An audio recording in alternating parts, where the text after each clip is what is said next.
Heaven. We're looking at this topic, and there's a question mark after it because I think heaven brings a lot of questions. What's it going to be like? Is it real? How long are we going to be there? How do I get there?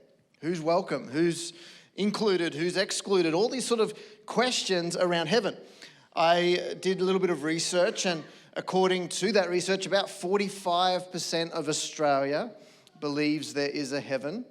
And then outside of that, there's a large portion of Australians that are agnostic, which means they basically just believe you can't know. And even in that position, in that belief of you just can't know, there is still an overwhelming hope that there's more after death.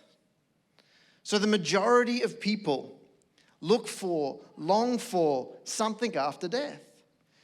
Throughout cultures across the world, throughout centuries, there's been all sorts of answers to that question. There's been all sorts of attempts to explain what happens after death. And according to the pages of Scripture and the most commonly held belief across the world in its entirety, there's this idea of heaven.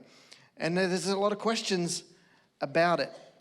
So heaven, why does it matter? We talked about that last week, and I believe it matters because the mortality rate is 100%, and we know that to be certain. Why do we care about it so much? And it brings us to a statement made in one of the wisdom texts of the Old Testament in the book of Ecclesiastes, and it says this about God. It says that He hath made everything beautiful in His time. Also, He has set the whole world in their heart, so that no man can find out the work that God maketh from the beginning to the end. What does that mean?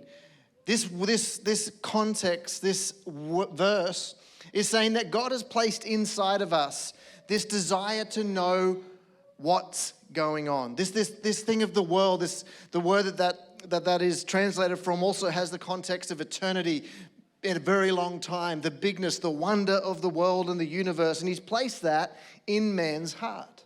I think that gives a great reason as to why so many people, in fact, I would say humanity as a whole, looks for answers in this space. And as we look at this series and this topic, we're looking at this admonition from God, this encouragement from God that was recorded in the book of Colossians. And it says this, Colossians 3, 1 and 2. If you then were raised with Christ, desire those things which are above, where Christ sits at the right hand of God. And He says this, set your affection on things above, not on things on earth. So this morning, if you're a person of faith, if you're a person that's decided to place your faith and trust in Jesus, this is a verse that is very applicable to you. It says, if that's you, then you ought to set your affection on things above. You ought to be looking toward heaven. And that's what we're going to continue to unpack. What is it like? What can we relate it to? And this morning, if you're here considering faith and you haven't made a decision like that, but you're here, and we're so glad you are. The invitation for you this morning is to understand more of what heaven is. Why would you want to be in on what heaven has to offer? I wonder if you've ever said the statement, I just felt so at home. I just felt so at home. What was it that made you feel that or say that? When you think about your homes, I've been to a few of them, and there's some similarities and there's some things that are dissimilar. At our house, we have a single sink, and when we've had people stay with us, they like to load the sink up with dishes, and that's just not how I do it in our home. And we've had a little joke about the frustrations of that. But there's little things that become home and make home feel like home. For you, it might be a double sink that you can stick your dirty dishes in. For you, it might be your bed. If you've ever had to spend any length of time away from home, one of the things I look forward to the most is my bed. I just want to get back to my bed. You know, all the little lumps and bumps in it just fit you right. And as we think about that, I wonder what your answers are. I love our fridge it's barely hanging on, but it has an ice machine. One of the things I love about home is being able to have ice in my water, and sometimes Coca-Cola. But I like to have ice in my drinks, and that's like one of the things that's homely. But ultimately, I think there's 4 things that stick out that make home home. And that's the feeling of safety, the feeling of acceptance, love, and belonging. Those things are so central to what we identify as a place that feels like home. C.S. Lewis, an author, made this statement that I think is quite profound for the context of what we're talking about this morning. He says, if I find in myself desires which nothing in this world can satisfy, the only logical explanation is that I was made for another world. What an interesting statement and observation he makes. And here's what I want to put to us this morning. I want to put to us that we are all a little homesick. We all are carrying this cosmic homesickness that is compelling us to look for it in maybe our temporary homes that we have now. But it shows up in different ways. When people say things aren't great at home at the moment, well, why should they be? There's something universal that says things at home should be safe. Things at home should be a place where I belong. And we universally acknowledge that if things aren't like that, we identify home as not being great or a good place at that point in time. Some of these things, these longings, show up with some realities. Maybe there's a dissatisfaction that you find with temporary things, a deep desire for lasting peace. And this is that longing for home that just shows up in all of us. Maybe there's just this yearning for perfect relationships. And that's a really difficult thing to achieve because there isn't such a thing as a perfect person. And as you seek these relationships, we're looking for this perfect relationship. And that yearning for home is evident. Maybe it's a hunger for a divine presence. As a follower of Christ, there's a hunger that I have for the presence of God. There's a feeling maybe like you're a stranger in this world. And all these are little signs that there's a homesickness within you. And here's the big idea that I want to give us this morning that we're going to look at from the pages of Scripture. It's this, that heaven is all that home is meant to be. Heaven is the ideal home. It really is the setting of the standard. It sets the bar.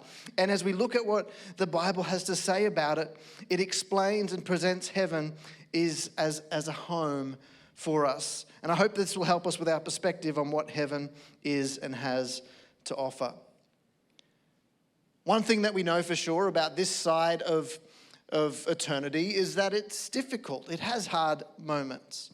There's a play called Macbeth, and Macbeth said this about life. He said, "Life's but a walking shadow, a poor player that struts and frets his hour upon the stage, and then is heard no more. It is a tale told by an idiot, full of sound and fury, signifying nothing." What a miserable expression. But if you've ever know of the play, he had experienced some pretty rough stuff. Things were not going well for him when he said this. But things don't always go well for us. And it leaves us with this idea of, I just want to go home. I just want to go back to this safe place, this place of belonging, this place where I can experience love and perfect relationships. So what we're going to look at for the next few moments is the book of Revelation. And as you, maybe if you looked at it before, maybe you've read it, maybe you haven't come to this book in your time so far. And as such, there's some pretty interesting things in the book of Revelation. It was a vision that somebody had, that God had given to them, of what things would be, what things could look like, what the future looked like, what heaven looked like. And it's recorded for us in the very last book of the Bible, the book of Revelation. The latter parts of that book is where we are this morning, Revelation chapter 21. And I just want to highlight a few things that make heaven such an ideal home. In fact, it relates so beautifully to the idea of home. This is picking up from where we were last week. And the very first thing that makes heaven home is God's presence. Home is signified so much so and so deeply connected to the idea of a place with people that are your people. The place where you're wanted and where you're in the presence of your kind of people. And God signifies here and makes it very clear, as we looked at last week, that heaven, the most central, the most exciting thing about heaven is his presence. And as it says here in Revelation 21, where we pick it up, he said, "Behold, the tabernacle of God is with men, and he will dwell with them. They shall be his people, and God himself will be with them and be their God." This is really good news. This is the ideal. This is what makes a home home, is having at its very presence love by very definition. God by very definition is love. In fact, Scripture just clearly says God is love. And at the center of every home is its desire for love, and very, very much so, central to what heaven is, to how heaven feels, is God's presence. The presence of love personified. The second thing that makes heaven such a perfect and homely place is it is a place of perfect peace and rest. When you go home, and this idea of I love my home, the context of going to a place that's just chaotic and frazzled and frustrated is not like connected to this thought of home. I want to head home. I want to have some peace and some rest. And here's what it says in the next verse, that God shall wipe away all their tears, or all tears from their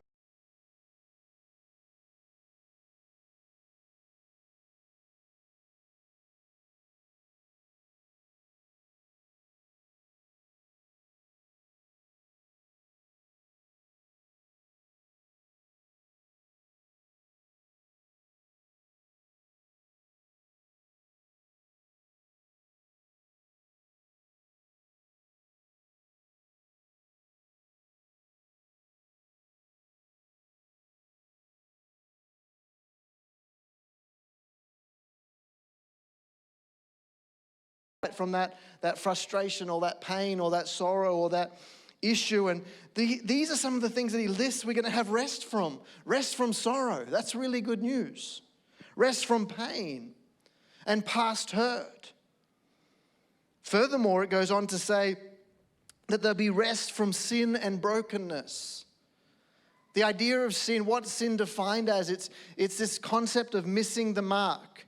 If the mark is perfection and love and kindness and gentleness and all these things that you would say are good, things that you want to be present in your life, if that's the mark, I think if we were honest this morning, we could each and every one say, I've missed the mark. I've sinned, which is what the idea and concept of sin is.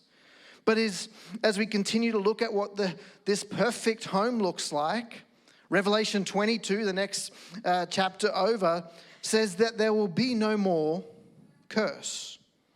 There shall be no more curse. And that's talking about the curse of sin. In fact, that's good news for those of you that are mothers or planning to be mothers. This idea of childbirth, it's part of the curse. That's not a pleasant thing, childbirth. The result of childbirth can be pleasant. Children. And then likely, something that we can relate to, man flu.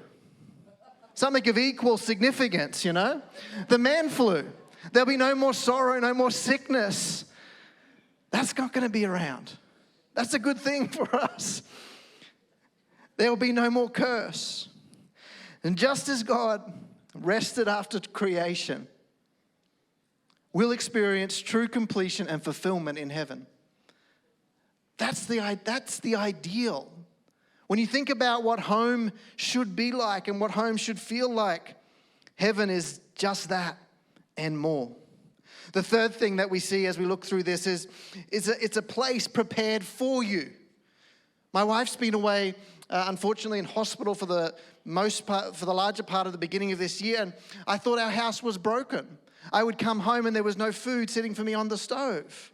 Something was not functioning. I'm just being silly. I know how that works, and I can and should cook for myself. But she came home the other night, and it was just so nice to come home and the smell of nice food, and it was lovely. But this idea of a place being prepared for you. And sometimes, and it does happen when she's worked a hard day, I'll prepare food for her. She'll come home and experience the same thing, as should be the case. A place prepared for you. Jesus said this to his disciples, I go to prepare a place for you.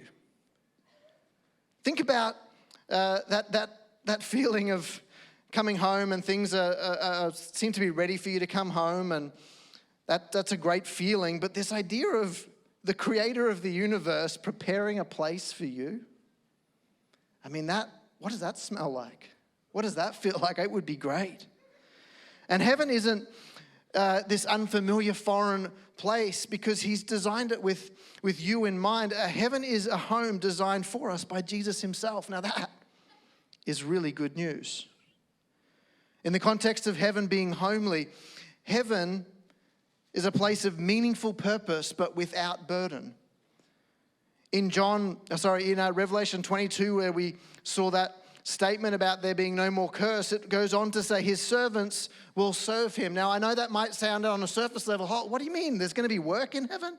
I thought it was restful and enjoyable. There's a curse that was attached, and it's why it's in this verse, to the sweat of our brow, to labor being exhaustive and frustrating maybe even. And that was part of the curse. But you think about the things that you've done and do in life, there is also attached to that such purpose, meaning, and accomplishment when you are active in doing things. It's part of how we're made. So imagine that kind of reward and excitement about serving, fulfilling purpose, but without the frustration, without the toil, the sweat, the pain, the problems. And in this perfect place, in fact, one of the places I don't mind doing a little bit extra work is in my home. I'll make the yard a little nicer, and I'll get things tidied up and repaint a room or do something in that, because there's this reward in connection, or this accomplishment in connection to it. And with this, we also know that in heaven there'll be meaningful work, but without burden. Another side note, we also get to eat in heaven. That's one of the things I enjoy about home as well. I just mentioned that a moment ago, but it just reminded me of the fact that we get to eat in heaven. It talks about the great marriage supper of the Lamb, and when Jesus was with his disciples, he was having his last supper. He said, I'm not going to drink with you again until we're sitting in the kingdom of heaven. And that gives us this idea that we get to eat and to drink and to enjoy those parts of heaven. So there's some things in there that just give us such this beautiful picture of what heaven's like and how connected it is to our idea of a perfect home. So what can you and I do with this information this morning? And here's what I want to give us as we think about these things that the scripture tells us are true of heaven. It's a place where God is present. It's a place of perfect peace and rest.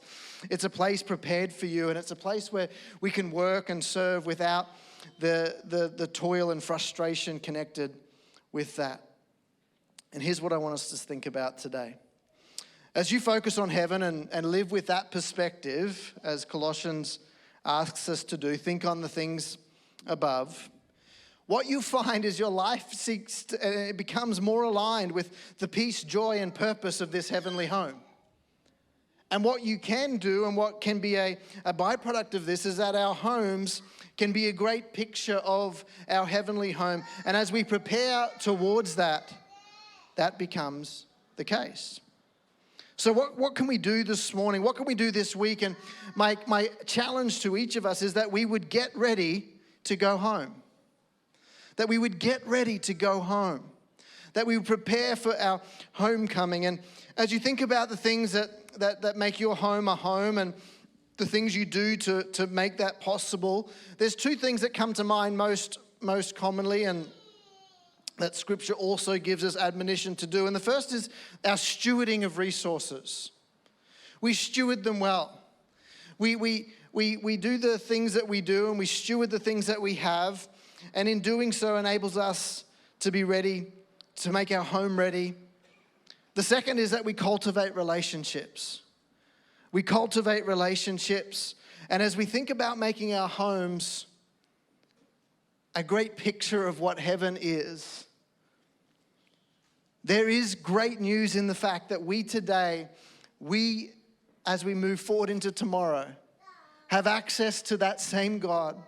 And we can invite him in and really keep him central in our homes. And as we do that, it helps us prepare for this heavenly home. It helps bring heaven to earth and brings this preparation mindset to our now. I mean, who doesn't want homes that are full of joy, peace, and love, and long-suffering, and gentleness, and kindness?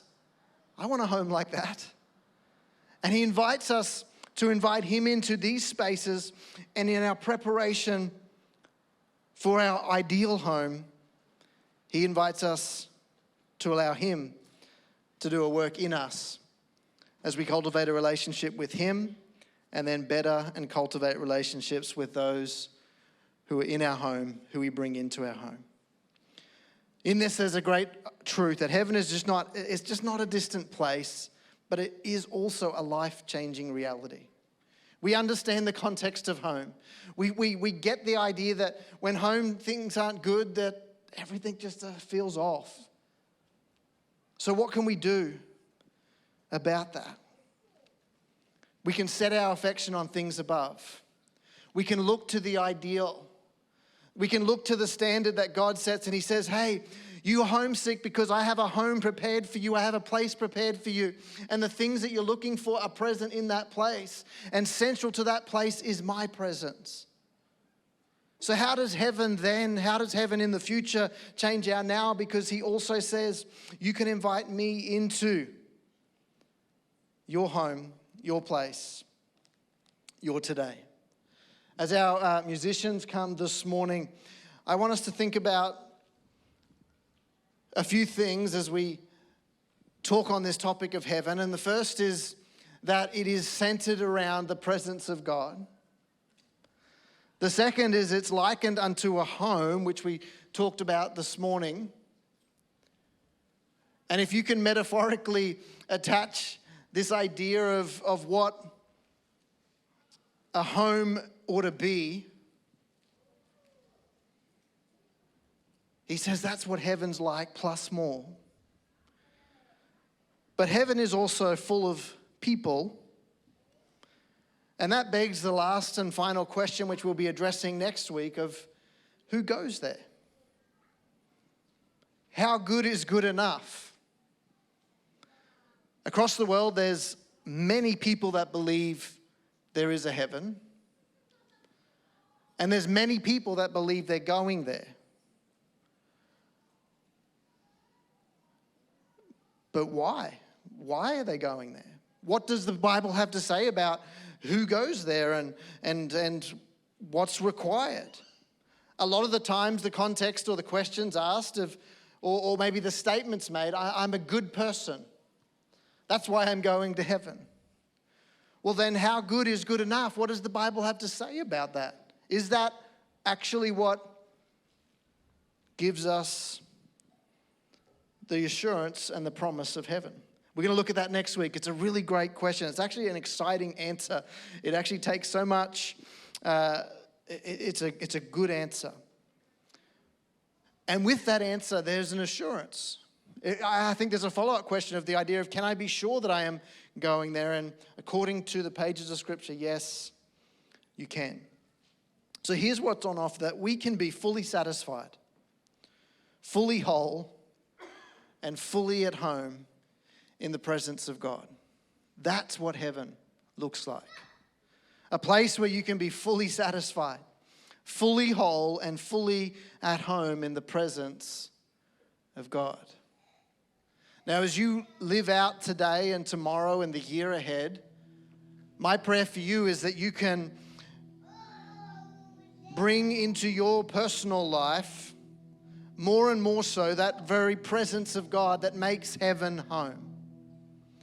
Because it stands to good reason that as you invite the presence of God into your now life, if heaven by its very centrality is marked by the presence of God, then those beautiful things that come with heaven are also attached to His presence in the here and now. Now, in an imperfect and broken world, there's still problems around us that surround us. But I've experienced firsthand the power of inviting that presence into that pain and into those problems. And if today you've kind of been unidentified, but thinking through it, I've been a little homesick, I've kind of lost sight of the presence of God, the very central thing to my faith. And the invitation for you this morning is to re-engage and reconnect with that this week. How central is the presence of God to your home? It's central to your forever home. It's what makes it so great. So what's happening today?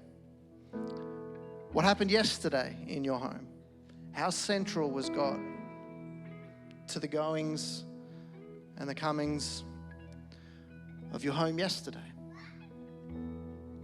You can do something about today. And that's the invitation. Should you be considering faith, or I just have more questions about what it means to invite God into my life, His presence into my life, come and ask one of us. I'll be out in the foyer after the service. You can also, there's a connection card that we have, and on that connection card you can tick, I'm interested in more information about Christianity. We'll reach out to you early this week and organize a coffee catch up with you, or if you don't drink coffee, we can drink water, whatever else you drink. But we'll happily chat with you about your questions on that. Maybe the homesickness that you're feeling is because you haven't stepped over that line. And the presence of God is something completely foreign to you, but very, very available to you. He's not willing that any should miss out on it. So I invite you to consider it, to come and see one of us. Just take that next step of ticking you'd like to catch up and hear more about it.